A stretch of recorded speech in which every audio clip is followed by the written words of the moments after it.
Excellent. So obviously great win. Seth Keener was fantastic tonight. Really pleased with how Seth threw the baseball. I thought the big inning for Seth was that third inning after we had bases loaded, nobody out and didn't score. And Seth kind of felt like a shutdown inning when he got a zero, gives up the leadoff hit on the changeup, and then gets the next three guys out in order. Kept his pitch count down. We didn't want him to go over 70 was kind of our limit for him. And, for us to get 5 innings out of him on 72 pitches against that offense is a great outing. Obviously made the one bad pitch for the home run, but other than that, I thought Seth was really special tonight, and really pleased. 6 strikeouts, no walks. So really pleased. Congrats to Brock Wilkin, breaking the record. What an incredible accomplishment that is. I mean, Jamie D'Antona is one of the best hitters in program history, and just so happy for Brock. We left 8 guys on base in those first 3 innings. And it kind of felt like it was going to stay that way there for a while until Nick Kurtz's home run kind of gave us some distance. And then I was happy we could, get those 2 runs there in the 7th inning, the 6th inning. So, 7th, bottom of the 7th, so that we didn't have to burn Cole Rowland. We got another game tomorrow, so we're able to save Cole Rowland and Cam Massey, for a good App State team tomorrow. So good team win. Coach, was a run rule something that you and the coach would agree to before the game last night? Yes, it was a mutual decision. You mentioned already Brock, his home run. It was an impact pass to left field. Connor mentioned that showed that Cam Massey went to go get the ball for him. What does that home run mean for Brock and for this program and for this team? Well, for Brock, I mean, it's just, it's kind of an exclamation point on a really great career that he's had here. And, again, to do it with 14 games left in the regular season, is pretty special. So, who knows what that record will look like here at the end of the year, but I'm excited to see. Brock's been swinging the bat really well. Obviously had a great day on Sunday against Pitt, and kind of that carried over into today. So, he had good at bats all day. So.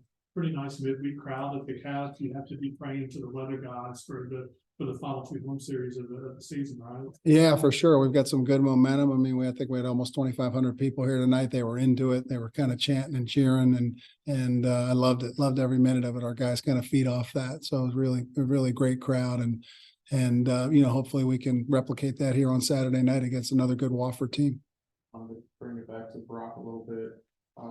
If I remember directly after his first game when he hit the 3-run home against Northeastern, I asked you if he was a guy that wouldn't be here without COVID-19. Do you reflect on any of that now that you've had it for 3 years and he's had such a historic career here?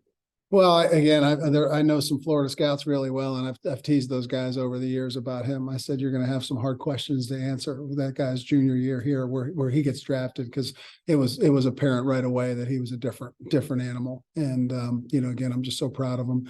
And, but when he goes in the first round this year, there's going to have to be some people to answer some tough questions for sure. He's been such a good hitter for so long, but the maturity seems to have taken a tick off the last 2 years. Is that calculable or measurable by any stat, or does that go beyond the 59 homers? Yeah, I mean, the stat we look at the most for Brock is just the chase rate. Whenever his chase rate is low, that's when he has great at bats. You saw in that at bat where he must have hit that ground ball, 112 miles an hour, I assume. And he laid off a 2-1 breaking ball, to get to that 3-1 count, and then laid off a 3-1 located fastball to get a fastball he can handle. So, when Brock is selective and taking his walks, that's when he's at his most dangerous. And that's what we've seen him. To me, that's the biggest difference from last year to this year for Brock. In relation to the game in Conway, March, how big is it to flip the script against Coastal, not only with a win, but doing it with good defense in the field? Yeah, we had to have it. I mean, again, it's a top 10 matchup, and this is one of those games that when it comes to postseason seeding, the committee's going to be looking at this game right here, and certainly the game at Coastal. Those 7 errors at the Coastal game, I still have nightmares about that day, and I think we only gave up 6 or 7 hits on the day, but managed to come away with a loss and give up 13 runs. So fortunately, we've been playing much better baseball since then. mentioned last week that you felt like you guys were playing midweek games not to lose. Was that mentioned coming into this one? No, I mean, again, I didn't think we'd have to get the guys up for this one. They knew it was at stake and again, coming still a sour taste in everybody's mouth after the loss, at Coastal in March.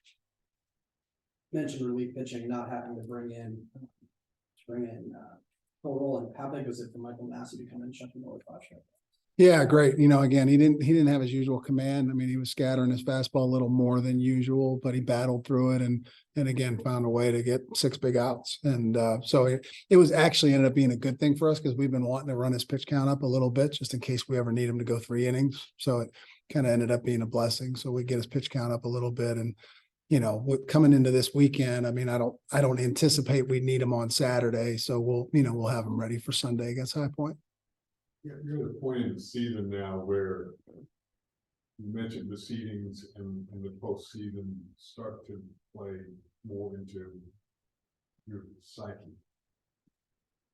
Where's the balance at this point? Because you've got the preseason to finish, then you've got the ACC tournament, and then you wait for an invitation and maybe a chance to host. But first things first, you got to get through all this. How do you balance it all?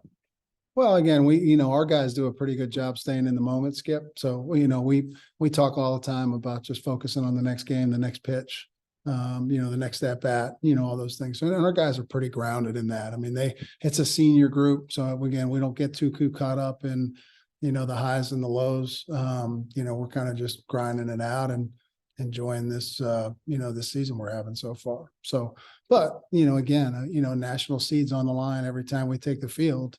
You can, one loss, can swing you 15 spots in the RPI, one loss. So, tonight was a good win and should help that. Does beating number 6 do what you suggested right there? Keep the swing toward the positive? For sure. Yeah. We got shut out against Pitt on Friday, 3-0, and we responded. We responded on Saturday and Sunday against Pittsburgh on the road and then responded again today. So that's what you're looking for, because I told the team after we lost on Friday to Pitt, I said, we might go out and lose the first game of a super region and we're going to have to find a way to win the next 2 because, so it was a good teachable moment for our guys. You've got to, in our sport, you've got to turn the page quickly, whether it's in the middle of an at bat or at bat to at bat or pitch to pitch or game to game. You got to have short memories and turn the page quickly. Talk about going to Shelby. Oh man, what a special game that is for us. Jim Horn and his wife Linda are near and dear to our hearts here. Jim was on our 1955 national championship team. He helped build that stadium there in Shelby where they have the American Legion World Series. He and Gaither Keener, which is another one of our big alums and supporters. And we always have, 4 or 5 guys from that 55 national championship team that show up for that game. So looking forward to seeing those guys, again this year. And we always get a great crowd there. Shelby's so welcoming. We get the best barbecue in North Carolina after the game. And I'm glad the weather looks better because I was a little worried earlier in the week about the weather, but looks like we're going to be okay now. But it's a special game. We have a Jim Horn video that we show before the game, and it's tribute to Jim. And the thing I can say about Jim is, he's kind of the consummate Southern gentleman. I mean, he's that guy that, you just, I think he never had a bad word to say about anybody in his life. He's just he's a pro, and we miss him. And Linda's done an amazing job carrying on his legacy there in Shelby. So we're proud to be a small part of that. Anything on Zoom for Coach? Congratulations. Thank you, Larry. You guys good? Thanks, Coach. All right. Thanks, guys. Good. Yeah. Thanks, Skip.